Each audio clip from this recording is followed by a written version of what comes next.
Historian Yuval Noah Harari and entrepreneur Mustafa Suleyman are two of the most important voices in the increasingly contentious debate over AI.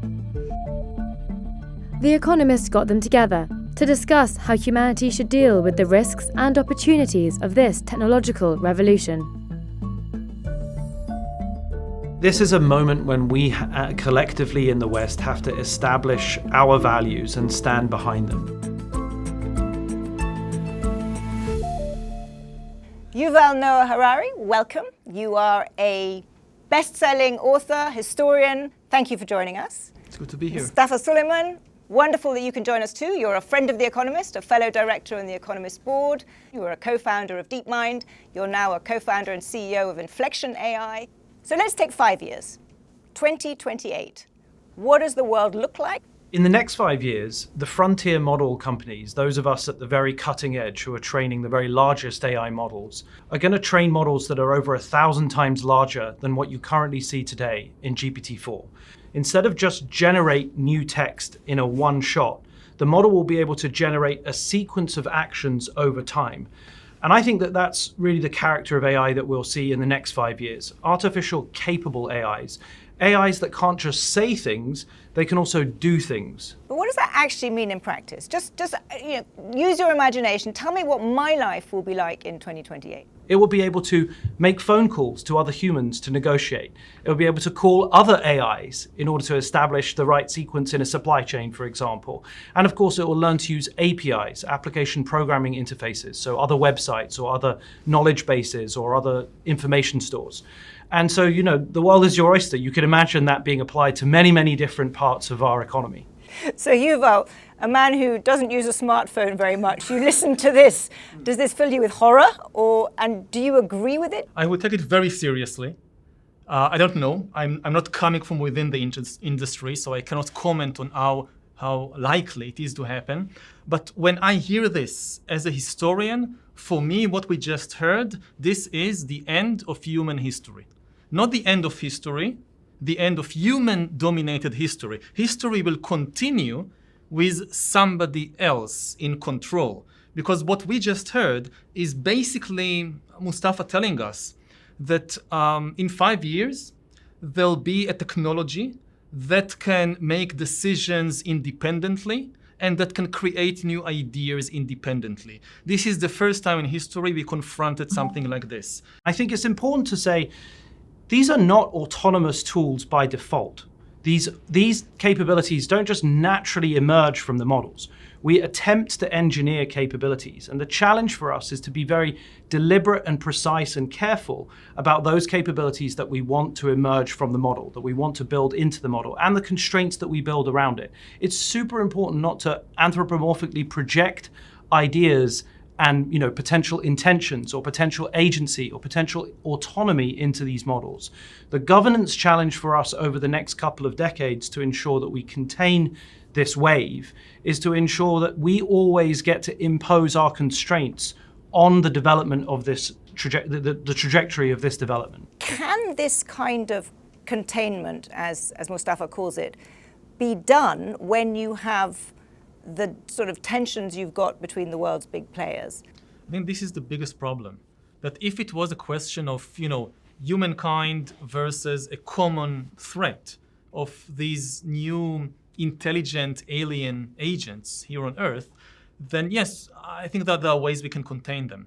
But if the humans are divided among themselves and are in an arms race, then it becomes almost impossible to contain this alien intelligence. And there is, I'm tending to think of it more in terms of really an alien invasion. That like somebody coming and telling us that, there is a fleet, an alien fleet of spaceships coming from planet Zircon or whatever, with highly intelligent beings. They'll be here in 5 years and take over the planet. Maybe they'll be nice. Maybe they'll solve cancer and climate change, but we are not sure. This is what we are facing, except that the aliens are not coming in spaceships from planet Zircon, they're coming from the laboratory. He's I sitting honestly right think next this to you, is the an- creator I of honestly the think it's aliens. an unhelpful characterization of the nature of the technology. An alien has by default agency. These are going to be tools that we can apply They have in narrow agency. settings. Yes, but let's say they potentially have agency. We can try to prevent them from having agency, but we know that they are going to be highly intelligent and at least potentially have agency. And this is a very, very frightening mix. Something we never confronted before. Again, atom bombs didn't have a potential for agency.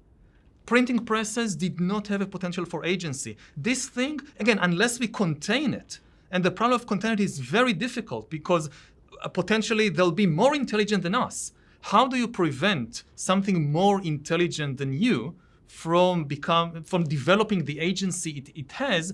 I'm not saying it's impossible. I'm just saying it's very, very difficult. I appreciate that there are actors in the private sector like Mustafa who are thinking very seriously about regulation and containment, but we must have an external entity in the game. And for that, we need to develop new institutions that will have the human resources, that will have the economic and technological resources, and also will have the public trust. Because without public trust, it won't work. Are we capable of creating such new institutions? I don't know. I do think Yuval raises an important point. You, their creators, can't quite predict what powers they will have. They may not be fully autonomous, but they will be moving some ways towards there. And so how do you guard against that? Well, you pressure test them. You try to make them fail. But you can't pressure test for everything in advance. Correct. So there is, I think, a very real point that Yuval is making about as the capabilities increase, so the risks increase of relying on you and other creator companies to make I mean, them it's safe. a very fair question, and that's why I've long been calling for the precautionary principle. We should both take some capabilities off the table and classify those as high risk.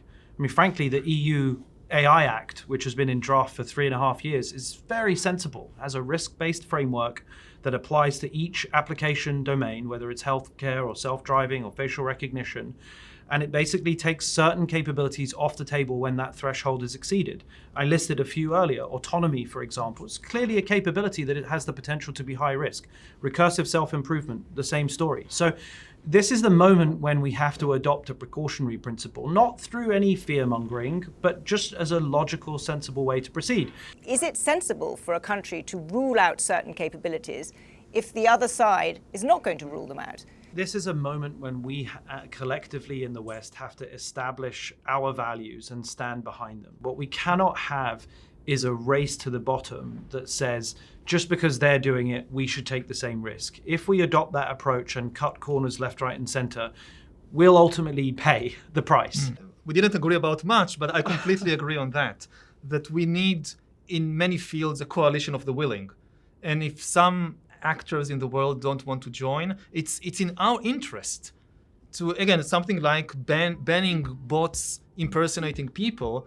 So some countries will not agree, but that doesn't matter. To protect our societies, it's still a very good idea to have these kinds of regulations.